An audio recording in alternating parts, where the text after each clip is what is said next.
بسم الله والحمد لله والصلاة والسلام على رسول الله صلى الله عليه وسلم. اللهم اشرح لي صدري ويسر لي أمري واحلل عقدة من لساني يفقه قولي. اما بعد، السلام علیکم و رحمت الله و برکاته. شنوندگان گرامی و دوستان ارجمند، این پیام ما را به دیگران رسانید تا دیگران بهره برند و شما از پاداش نیک محروم نشوید. امروز برای شما شرح حدیث های بخاری مسلم، حدیث رقمی 96 برای شما پیشکش میکنیم که سخن درباره عیسی علیه السلام میرود. عن ابی هریره رضی الله عنه قال، ابی هریره رضی الله عنه فرمودند قال رسول الله صلی الله علیه و سلم، پیامبر بزرگوار صلی الله علیه و سلم میفرماید: والذي نفسي بيده ليوشكن ان ينزل فيكم ابن مريم.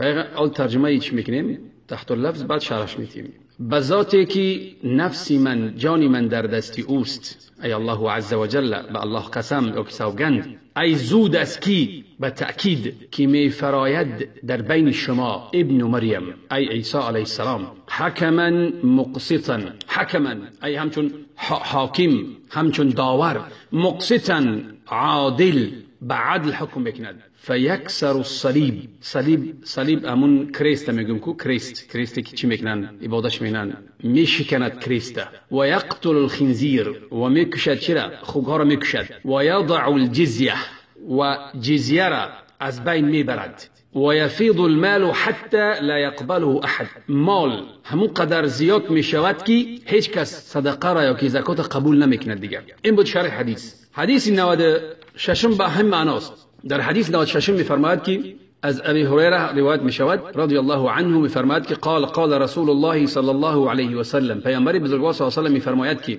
کیف انتم اذا نزل ابن مریم فیکم، چگونه شما در کدام حالتید که عیسی علیه السلام بین شما میفراید. و امامکم منکم، همین همه حدیث هم قصد 96 حدیث، امامکم منکم، ای امام شما از شما است، یعنی شما خودتو امام دارید. امام وقتی می فرماید امام خودتون هست، ای امام مهدی علیه السلام.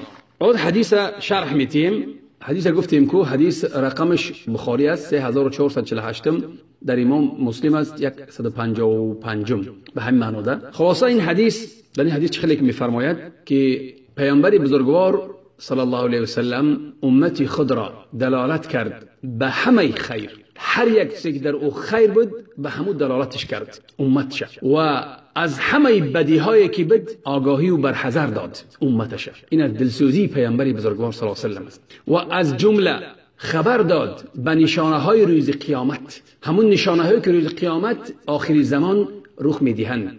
و ایمان به سرزدنی، یعنی برآمدن امون نشانه ها به صدق، از ایمان به غیب است. ما باید ایمان داشته باشیم به همون علامات، نشانه هایی که هستن روز قیامت، نشانه های بزرگی که هستن، باید ایمان داشته باشیم. برای چی؟ برای الله ما را خبر کرد، پیغمبرش خبر کرده است. ما باید ایمان داشته باشیم. این از چی است؟ این از جمله باوری به الله و رسولش است. برای چی؟ برای انسان وقتی که میفهمد این علامات ها ظاهری که میشوند، ایمانش قوی می شود، تیاری می بیند، در هنگامی که آنها را می بیند ثابت قدم می شود. در این حدیث خبر می دهد پیامبر بزرگوار صلی الله علیه و سلم به یکی از نشانه های که علامات های بزرگ روز قیامت، که این علامت کشید دلالت میکند که روز قیامت نزدیک و برپا شده ایستاده است. این علامت فرامدن عیسی علیه السلام در آخر زمان در همین امت، ای امت محمد صلی الله علیه و سلم. و پیامبر بزرگوار صلی الله علیه و سلم قسم میخورد به اون ذاتی که جانش در دستی اوست، قسم میخورد. و بیشتر یک پیغمبر قسم میخورد به همین گونه قسم میخورد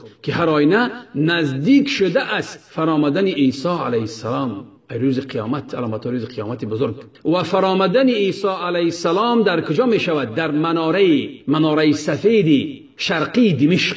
و وقتی که عیسی علیه السلام که میفراید، کفهای دستش در بالها یا که پرهای دو فرشته هستند میفراید، یعنی این دستش یک فرشته و این دست یک فرشته و میفرایدم خیلی بالهاش، کفهای دستش در بالهای چی پر یا که بالهای فرشته ها. این چیز در این روایت در چی است؟ در امام صحیح امام مسلم است. فیحکم، پس عیسی علیه السلام وقتی که میفراید در همون مناره سفیدی که است، نامش دابق است در بعض روایت های دیگر، پس حکم میکند علیه السلام، حکم میکند بین مردم به عدل. ولی آیا شریعتی به شریعت خودش یا که به شریعت پیغمبر صلی الله علیه و سلم، ولی به شریعت محمد صلی الله علیه و سلم حکم میکند، به احکام شریعت محمدی صلی الله علیه و سلم حکم میکند، برای که بعد پیامبری بزرگوار دیگر پیغمبری دیگر نیست و یگان شریعت نیست که بیاید که نسخ کند شریعت پیامبری بزرگوار صلی الله علیه و سلم. برای همین می فراید حکم میکند به شریعتی کی؟ به شریعت و احکام محمد صلی الله علیه و سلم. و پیامبر خبر میدهد برای ما صلی الله علیه و سلم که عیسی علیه السلام می شکند چرا؟ صلیب همون کریست می شکند، همون کریستی که نصارا او را بزرگ می شمارد و دعوا میکنند که عیسی علیه السلام همون خیلی در چارچوبه کرده بودن، آویزانش کرده بودن، همون دعواش نه برباد میدهد.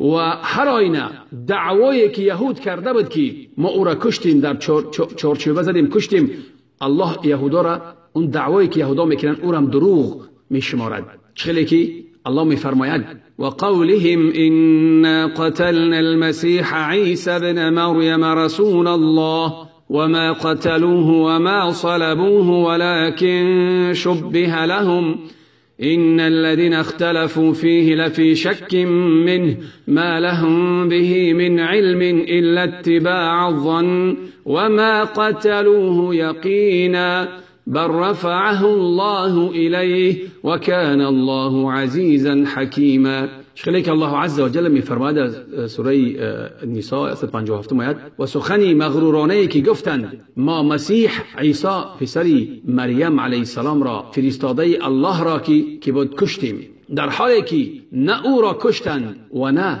در چارچوبه او را آویزان کردند، در چارچوبه او را کشیدند، بلکه اون نفر را آنها کشتند که مانندی داشت به عیسی علیه السلام و کسانی که درباره عیسی علیه السلام اختلاف نظر پیدا کردند خود در شک بودند و هیچ یک به گفته خود علمی نداشتند و تنها از پنداری بی اساس پیروی میکردند و به یقین او را نکشتند، بلکه الله او را به سوی خود بالا برد و الله همواره پیروزمند حکیم است. و شکستن کریست این معنای چی دارد؟ معنای اشاره به چی است؟ اشاره به باطل و برباد کردن دین نصارا. باز خبر میدهد پیغمبر بزرگوار صلی الله علیه و سلم که عیسی علیه السلام میکشد چرا؟ میکشد خوگ را. ای امر میکند به چی؟ به نیست کردن خوگ. این در چی است؟ این معنا دارد که خیلی مبالغه در چی؟ در حرام بدن خوردنش که حرام است. باز میفرماید که و یضع الجزیه، ای جزیه‌ای که در بالای مشرکان انداخته شده است او را برهم میدهد. دیگر یهودان و نصارا و دیگران جزیه نمیسپارند، همه را مجبور میسازند که به اسلام وارد شوند، اسلام را قبول کنند، دیگر جزیه نسپارند، اسلام را قبول کنند، جزیه را برهم میدهند و همه را به اسلام دعوت می‌کنند و به اسلام که مسلمان شوند و یگان کس باقی نمیماند که جزیه سپارد. باز بعض اهل علم میگوید که در هم معنای همین که گویا که هیچ کس جزیه را قبول نمیکنه دیگه، هیچ کس جزیه را نمیگیره دیگه. برای چی؟ برای که وقتی که مال زیاد که میشود دیگه کم بغل نمیماند، برای همین جزیه را هیچ کس نمیگیره. باز پیغمبر صلی الله علیه و آله میگه که سیفیض المال فلا يقبله احد، مال همونقدر زیاد میشود که هیچ کس دیگر مال قبول نمیکنه، نه صدقه را نه زکات. برای چی؟ برای که مال همونقدر زیاد می شود که همه مردم صاحب مال می شوند، دستان آنها پر مال می شود. برای چی؟ به سبب فرآمدن برکت از جانب الله و خیراتی که از جانب الله برای مسلمانان می ریزد. به سبب چی؟ به سبب عدل و به سبب نبودن ظلم و ستم. سببی برداشتن برکت، نیست شدن برکت و خیرات این چی است؟ ظلم است. وقتی که ظلم برهم که میخورد و عیسی علیه السلام حکم میکند و احکام و شریعت پیامبر صلی الله علیه و سلم و عدل جاری میکند، برکت‌های الله برای مسلمانان میفراید و زمین همه کنزهای خود را، ثروت‌های خود را بیرون میبرارد و حتی مردم دیگر رغبت به مال ندارند، همه صاحب مال هستند و رغبت در مال ندارند. برای چی؟ برای آنه که میدانند که روز قیامت نزدیک شده است. و در بعض روایت ها میاد که حتی تکون السجده خیر من الدنیا ما فیها، حتی که یک سجده که انسان میکند، یک سجده میگوید بهتر از دنیا و آنچه در دنیا هست. برای چی؟ برای آنه که اون روزهایی که میبیایند در اون روزها مردم نزدیک به الله به چی میشوند؟ به طاعت و عبادت، نه به صدقه و نه به مال، برای که مال هیچ کس قبول نمیکند. برای همین همه که نزدیک میشن به الله دیگه چی؟ فقط طاعت عبادت مانده است. و چخیلی که ابو هریره رضی الله عنه میفرماید، میگوید که اقرأوا ان شئتم، بخوانید اگر بخواهید، که الله عز و جل میفرماید و ان من اهل الكتاب الا ليؤمنن به قبل موته و یوم القیامة یکون علیهم شهیدا. سوره نساء 159 آیه. الله عز و جل میفرماید که و هیچ کس از اهل کتاب نیست مگر اینکه به عیسی پیش از آن که او بمیرد ایمان می آورد و او روز قیامت بر آنان گواهی می دهد. یعنی بعد آنه که عیسی علیه السلام به زمین می فراید و نیست می کند، همون نصارا را با همه همون باطل، دین باطلی که دارند نیست می کند، پس از آن همه مسلمان می شوند و به عیسی علیه السلام ایمان می بیارند پیش از مرگش، پیش از مرگی که عیسی ای معنا دارد که عیسی علیه السلام تا حال وفات کردگی نیست و او را هیچ کس کشتگی نیست و او روز قیامت می فراید. برای چی؟ برای کشتن دجال. این دلیل است که عیسی علیه السلام در آخر زمان می فراید. پس همه مردم مسلمان می شوند، ملت اسلام به الله ایمان می برند و همه دین اسلام فقط باقی می ماند، هیچ دین دیگر باقی نمی ماند. و در حدیثی که 96 است همین خیلی دیگر چی میگد که و امامکم منکم. آیه دیگه اومده است که وقتی که در همون قلعه دمشق که هستند، در همونجا امام می شود. امام کی می شود؟ امام مهدی می شود در نماز امام. و عیسی علیه السلام همچون پیروی مهدی می شود، یعنی در چی؟ همچون مقتدی می شود. امام مهدی امام می شود و برای پیغمبر میگه که و امامکم منکم، و امام شما از شماست، یعنی امام مهدی است. و از پس او نماز کی میخواند؟ عیسی علیه السلام. و عیسی علیه السلام به شریعت محمد صلی الله علیه و سلم حکم میکند و آخران شریعت پیغمبر صلی الله علیه و سلم است و دیگر که شریعت اسلام همه شریعت های دیگر را نسخ کردگی است، برهم دادگی است. باقی فقط شریعت اسلام است و همه باید به اسلام روی آرند. این بود بعضی از همون شرحش و چخیلی که گفتیم یکی از علامات های روز قیامت فرامدن عیسی علیه السلام است. از دعای نیک خود ما را فراموش نکنید. السلام علیکم و رحمت الله و برکاته.